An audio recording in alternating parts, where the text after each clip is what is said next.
I have a feeling I know what you're going to say, but what are some practical, actionable things that you would tell someone that's struggling, that's cutting and pasting their resume through Indeed, search agents, not getting traction, not getting callbacks, not getting anywhere or anything?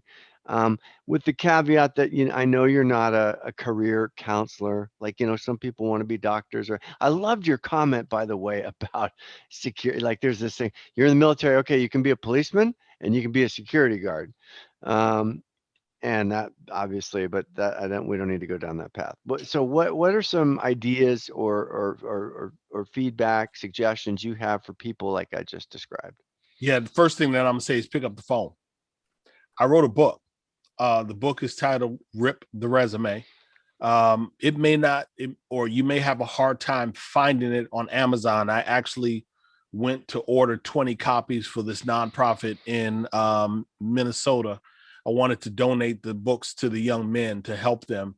And I had a hard time. I actually had to go back to my publisher to get the 20 copies. This was probably 2 months ago. But I wrote a book, Rip the Resume. And one of the rules inside of the book is pick up the phone. First and foremost, most people are sitting behind a keyboard because that's all they want to do. They just want to hit enter on a keyboard. They want to do cut and paste like you just said. I'm not trying to be one of 400 people getting an opportunity. I'm going to pick up the phone and I'm going to say something like, hey, Andrew, I saw a posting for a role on whatever job site. Are you at liberty to share with me your email address? I'm not a person who goes against protocol. I'm more than happy to go to the website and apply. But if you give me your email address, I can send the document directly to you. You can look at it. We can hop on a call. We can talk about what you really, really like about it. If you hate it, we can talk about, I guarantee you're going to like it. What's your email address? What's great about that is that's advice that crosses everybody. That's sourcers, recruiters, hiring managers, candidates. Call reluctance is your enemy. All right, so it's similar to Andrew's question, but really I want to kind of gauge the difference in candidates. The advice that you would have given candidates in 2011 versus advice you give candidates in 2021. So a decade later, you're smarter. Candidates are different. What's changed in your advice to candidates? Nothing. That's fantastic. No, seriously, William. I mean, the basic blocking and tackling stays the same. Yeah. The technology changes, people change. Be memorable. I may have reached Andrew on this email address back in 2011. In 2021, he's at a different email address. That doesn't matter. The mechanics, the blocking and tackling of me getting in front of Andrew is the same. So you can form yourself to the new technology, finding the right hashtag to use on social media. Is this the right amount of words that are parsed through the ATS so that I can get seen? Do I drop all of the keywords down at the bottom of my resume in white so that the ATS doesn't, the person doesn't see them, but the ATS sees them? You can go through all of those tricks. We can do that. Or I'm going to pick up the phone and say, Andrew, William, my approach to recruitment is timeless because I'm bringing you fire, period. I got to get in front of you.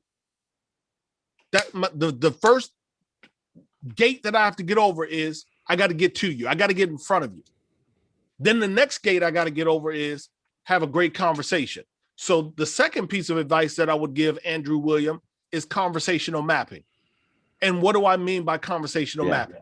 So if I'm right now, because I've been looking at this camera the entire time, but if I pay attention to the screen,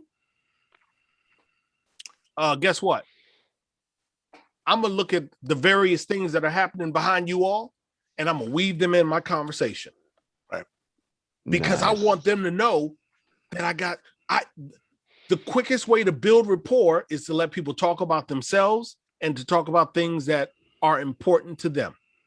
So I'm going to do everything that I can to map my conversation in ways that allow me to insert small little data points, reference points that builds that relationship. So I'm not changing my style, William. And if I'm if I'm really, really good at what I'm doing, then I know that I need to be off of the keyboard and the computer because, everybody's doing that. I'm not trying to do that. It's game theory 101, actually, go with it or not. So while everyone's doing something, you do something different. And as technology has advanced, people have gotten lazier because they want to do things through text, through email, through whatever. And the simplest advice ever is get on the phone and be memorable. But also you gave some really sage advice past that. Andrew, go ahead, brother. Real quick, how many times since COVID, I said 15 months of COVID. You know how many times people have connected with me using my conference bridge, which has audio and video capability, but I tend to send them an email and say, we're only using the audio portion. Sometimes I'll forget to say that. I'll just give them the call credentials. You know how many times people have been on the other side and Torin, I can't get the video. Don't worry about it. We're not using video. You don't hear that sigh, but then I'll follow it up and say, I know you happy, aren't you? You happy we're not on video. And then they'll do what William is doing right now. They'll laugh, they'll smile, they'll sigh because they've been on video all day. We got to do something different. And so I said, ain't nothing wrong with an old school phone call, is it? No. Torin, you have no idea how refreshing it is to just talk to you. I can walk, I can just talk. So I don't change my style, William. I need people to be aggressive. Pick up the phone. And if Andrew doesn't want to give me his email address, what do? Hang up and get on the keyboard like everybody else.